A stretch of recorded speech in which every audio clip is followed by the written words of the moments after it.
नरेंद्र मोदी की अगुवाई में लगातार तीसरी बार सरकार बनने की तैयारी शुरू। 8 जून को राष्ट्रपति भवन में प्रधानमंत्री पद की शपथ लेंगे नरेंद्र मोदी।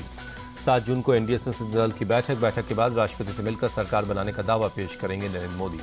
कल दिल्ली में बीजेपी सांसदों की मीटिंग, बीजेपी शासित राज्यों के सीएम, डिप्टी सीएम भी होंगे शामिल।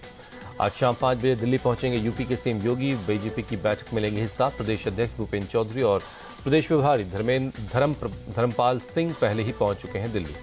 राजनाथ सिंह, अमित शाह और जेपी नड्डा सहयोगी दलों के नेताओं से बातचीत कर रहे हैं। मंत्रालयों के बंटवारे पर हो रही चर्चा।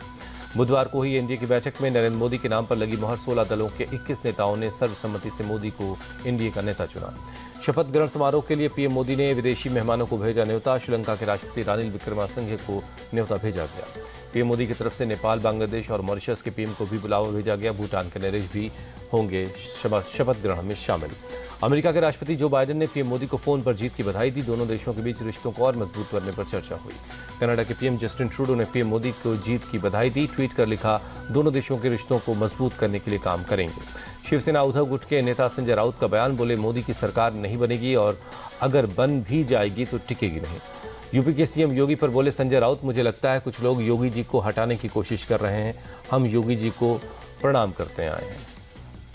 अलवर से बीजेपी के नवनिर्वाचित सांसद भूपेंद्र यादव का बयान, बोले भारत को विश्व शक्ति बनाने के लिए मोदी के नेतृत्व में तीसरी बार सरकार बनने जा रही है। ये हमारे लिए गौरव की बात है। पूर्णिया से निर्दलीय विजयी सांसद पप्पू यादव का बयान, बोले उम्मीद है इंडिया गठबंधन की सरकार बनेगी और नीतीश जी और चंद्रबाबू नायडू के देश के भरोसे पर खरे उतरेंगे। एनडीए की सरकार बन भी गई तो मोदी पीएम नहीं बनेंगे। दिल्ली में बोले झारखंड के सीएम चंपई सोरेन, चुनाव में किसी दल को भी नहीं मिला बहुमत, अब गठबंधन करके ही सरकार चलाना है। एसपी नेता शिवपाल यादव ने बीजेपी पर साधा निशाना, कहा बीजेपी को नैतिकता के आधार पर इस्तीफा दे देना चाहिए। यूपीए ने एनडीए को नकार दिया, अखिलेश को दिया समर्थन। दिल्ली में आप सांसद संजय सिंह ने शिवसेना उद्धव गुट के नेता संजय राउत से मुलाकात की। दोनों नेताओं के बीच कई मुद्दों पर चर्चा हुई। आप सांसद राघव झट्टा भी मौजूद रहे। लखनऊ में सीएम योगी ने वरिष्ठ अधिकारियों के साथ बैठक की, कई अहम मुद्दों पर चर्चा की। मल्लिकार्जुन खड़गे के घर पर इंडिया अलायंस की बैठक, शरद पवार, संजय राउत, अखिलेश और तेजस्वी समेत गठबंधन के 33 नेता जुटे। अलायंस की बैठक में बोले मल्लिकार्जुन खड़गे, जनादेश मोदी के खिलाफ है, हम सब एक साथ पूरी ताकत से चुनाव लड़े। महाराष्ट्र के मुख्यमंत्री शिंदे ने पार्टी के प्रमुख नेताओं की बैठक बुलाई। मुंबई में लोकसभा चुनाव के नतीजों पर होगी चर्चा।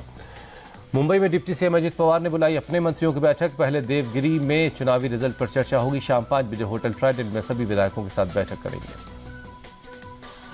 मुंबई में आज एनसीपी शरद गुट के नवनिर्वाचित सांसदों की बैठक। दोपहर 2 बजे पार्टी कार्यालय में होगी बैठक। शरद पवार भी मौजूद रहेंगे। दिल्ली में महाराष्ट्र के डिप्टी सीएम फडणवीस बीजेपी के खराब प्रदर्शन पर आलाकमान को सौंपेंगे रिपोर्ट। अपने इस्तीफे की पेशकश पर भी चर्चा करेंगे। दिल्ली में अखिलेश यादव से मिलने पहुंचे अभिषेक बनर्जी। एसपी सांसद रामगोपाल यादव भी मौजूद रहे। मुरादाबाद के पूर्व सांसद एसटी हसन भी मुलाकात करने के लिए पहुंचे।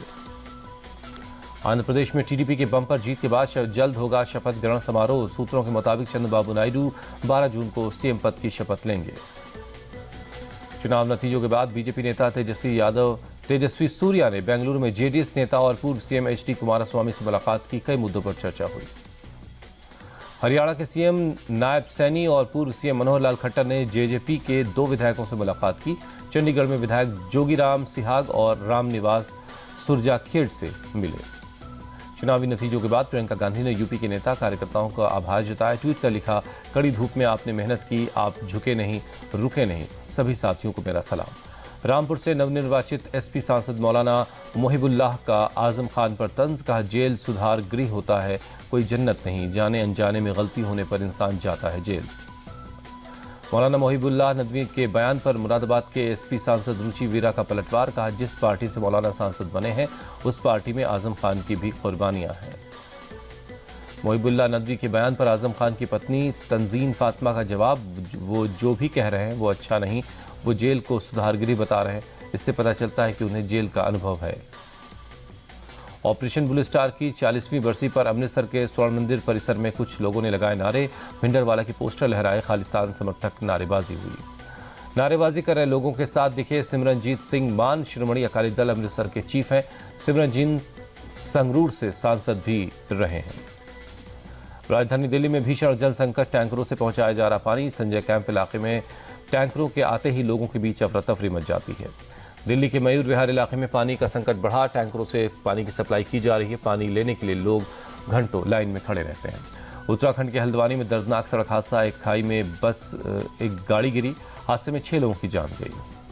सड़क हादसे पर सीएम धामी ने दुख जताया, ट्वीट कर लिखा, ईश्वर से दिवंगतों की आत्मा की शांति और घायलों की जल्द सेहत की कामना। प्रशासन को जांच के निर्देश दिए। उत्तराखंड के बद्रीनाथ नेशनल हाईवे पर हुआ सड़क हादसा, पर्यटकों से भरी बस चट्टान के ऊपर चट्टान गिरी, हादसे में 2 लोगों की जान गई।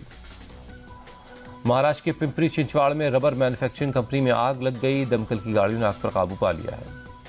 बरेली के थाना इज्जतनगर इलाके में मुठभेड़, बदमाश की गोली से पुलिस एसआई जख्मी, जवाबी फायरिंग में घायल बदमाश लकी और फैजान गिरफ्तार, 1 फरार।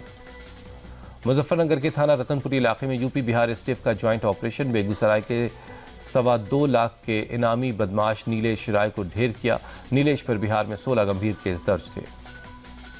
जयपुर के झोटवाड़ा में एक युवक ने अपनी भाभी और 2 भतीजों की चाकुओं से गोदा, दोनों बच्चों की मौत, महिला गंभीर रूप से जख्मी। बाद में आरोपी ने ट्रेन के आगे कूदकर सुसाइड कर लिया। आरोपी युवक का अपने भाई के साथ प्रॉपर्टी को लेकर विवाद चल रहा था, इसी को लेकर हत्या का अंजाम देने का शक है। हत्या के बाद सोशल मीडिया पर पोस्ट भी किया। बिहार के सहरसा में पुलिस सिपाही की पत्नी के मर्डर का खुलासा, पुलिस ने सिपाही पति और उसके भाई को गिरफ्तार किया। घरेलू विवाद और शक की वजह से हत्या की बात।